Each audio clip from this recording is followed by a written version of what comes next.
Queridos hermanos y hermanas en Cristo, hoy nos sumergiremos en la riqueza de la palabra de Dios, específicamente en un versículo que, a menudo, se cita sin explorar su contexto y profundidad teológica.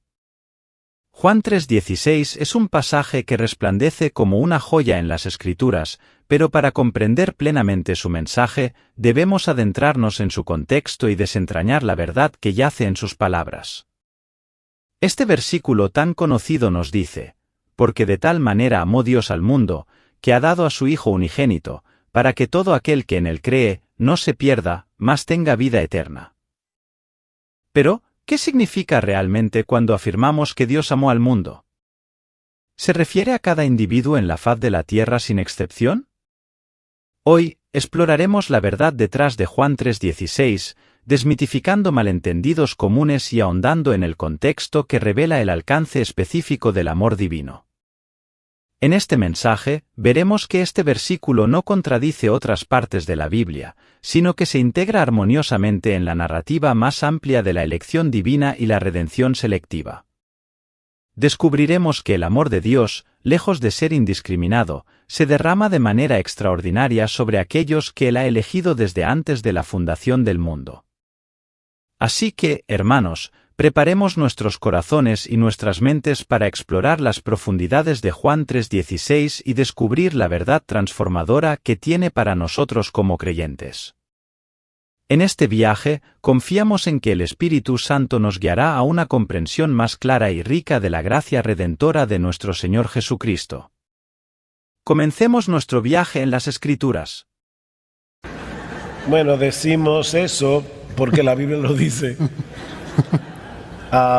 En Juan capítulo 10, luego voy a ir a Juan 3:16, pero en Juan capítulo 10, en el discurso del buen pastor, el Señor dice, cuando saca todas las suyas, dice, a este le abre el portero y las ovejas oyen su voz, llama a sus ovejas por nombre y las conduce afuera. Cuando saca todas las suyas, ya va delante de ellas y las ovejas lo siguen, las ovejas porque conocen su voz. O sea, las ovejas de Jesús conocen su voz. Más adelante sigue hablando el Señor y dice, yo soy el buen pastor da su vida por las ovejas. ¿Cuáles son las ovejas? Ya las describió, los que lo siguen a Él. Luego, más adelante, dice de nuevo, tengo otras ovejas que no son de este redil, a este también me es necesario traerlas y oirán mi voz, porque las ovejas de Jesús oyen su voz y serán un rebaño con un solo pastor.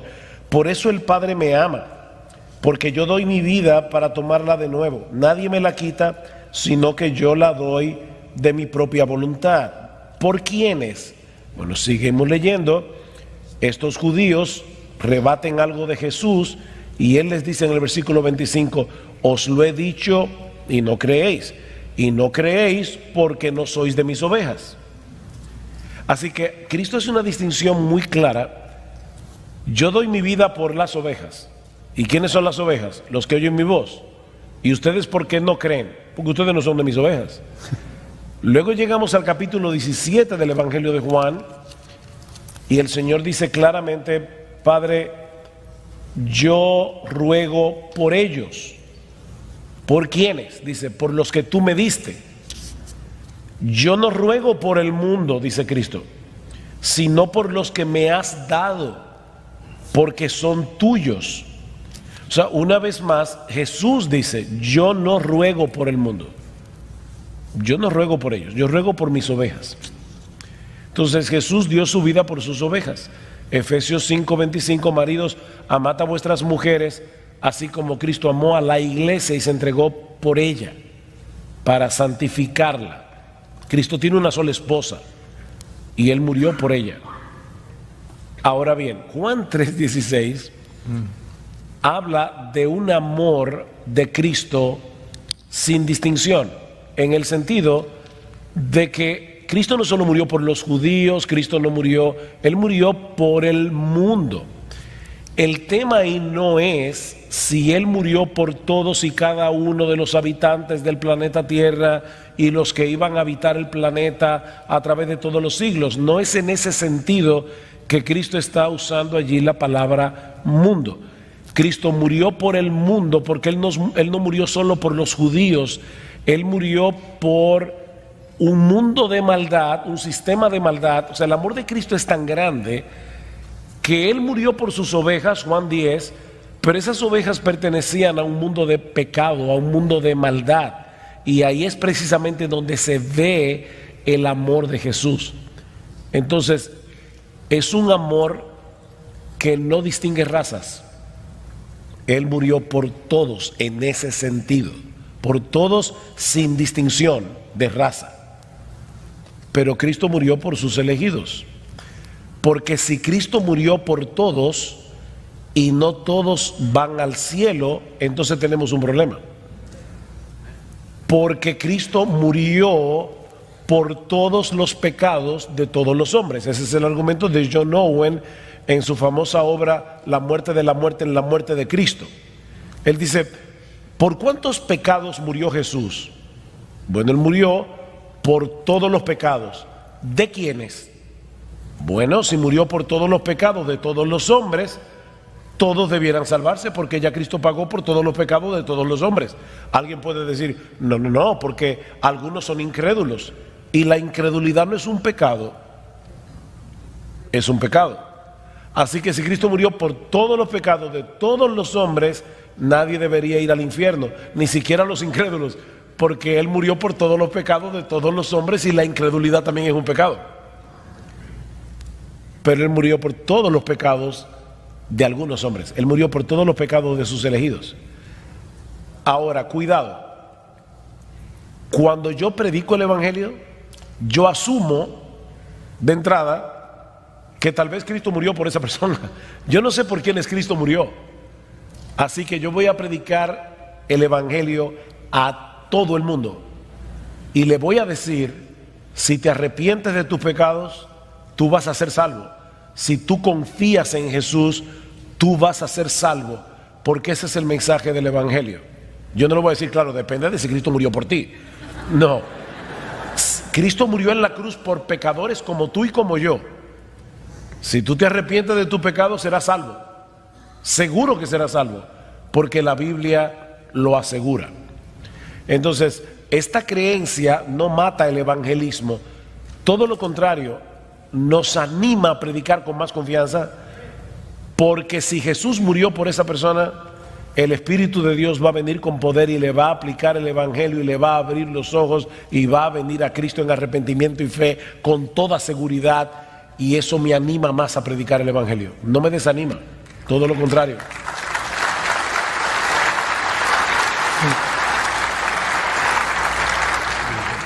¿Qué podemos entender por la perseverancia de los santos? ¿Qué podemos entender? Fue la pregunta. Que los santos perseveran. No, es importante porque yo creo que algunos creen en la perseverancia de los impíos. ¿En qué sentido? Dice, ustedes son los que creen salvo, siempre salvo. Miren, en mi barrio había una persona que profesó ser cristiano y ahora es un borracho y no sé, entonces se va al cielo. No, porque yo no creo en la perseverancia de los impíos. Yo creo en la perseverancia de los santos. O sea, los que Cristo salva, santifica.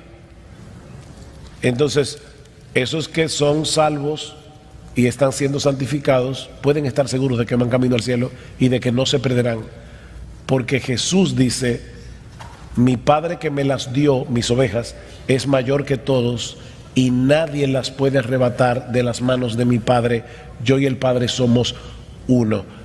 Si un cristiano se pierde, nosotros tenemos un gravísimo problema porque estamos diciendo que la justicia de Jesús no es perfecta. Lo que sucede en la salvación es que Cristo pone en mi cuenta su justicia perfecta y es su justicia por su justicia que yo soy salvo. Si un cristiano se pierde, entonces la justicia de Cristo no era suficiente. La analogía del buen pastor y su rebaño, presente en las enseñanzas de Jesús, revela una verdad fundamental sobre la relación entre Cristo y su Iglesia. Este simbolismo, arraigado en la comprensión pastoral de la sociedad antigua, trasciende el tiempo y sigue transmitiendo un mensaje eterno de redención y salvación. La muerte sacrificial del buen pastor, Jesucristo, no solo posibilita la salvación, sino que asegura la vida eterna para sus ovejas. La representación del rebaño de ovejas se encuentra a lo largo de las Escrituras y la metáfora del pastor, desde el Antiguo Testamento hasta el Nuevo, proporciona una visión clara de la relación especial entre Dios y su pueblo. En este contexto, examinaremos cómo la muerte de Cristo no solo hace posible la salvación, sino que garantiza la seguridad y la redención completa de aquellos que componen su rebaño. En Isaías 53, el profeta proporciona una visión asombrosa de la obra redentora de Cristo al describirlo como aquel que llevó nuestras enfermedades y cargó con nuestros dolores. La conexión entre las aflicciones de Cristo y la curación espiritual de sus seguidores es evidente.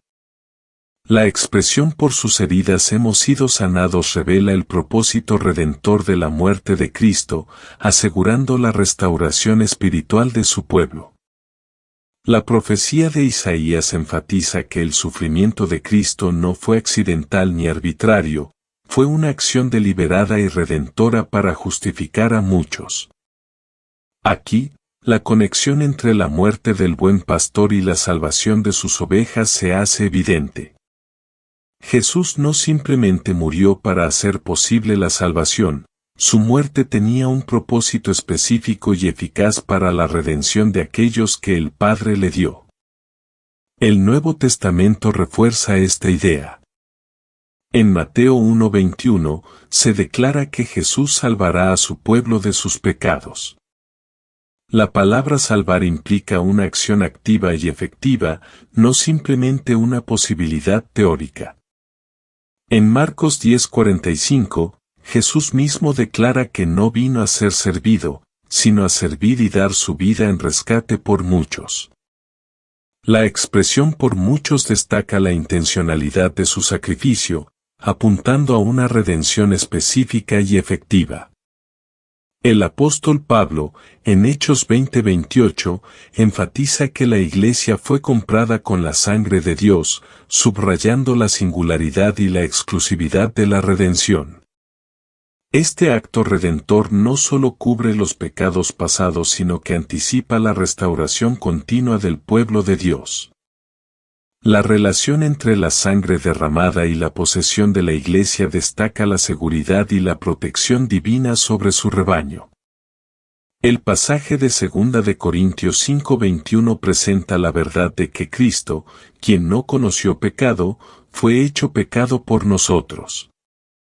Aquí, la sustitución es clara, Él cargó con nuestros pecados para que pudiéramos ser hechos justicia de Dios en Él.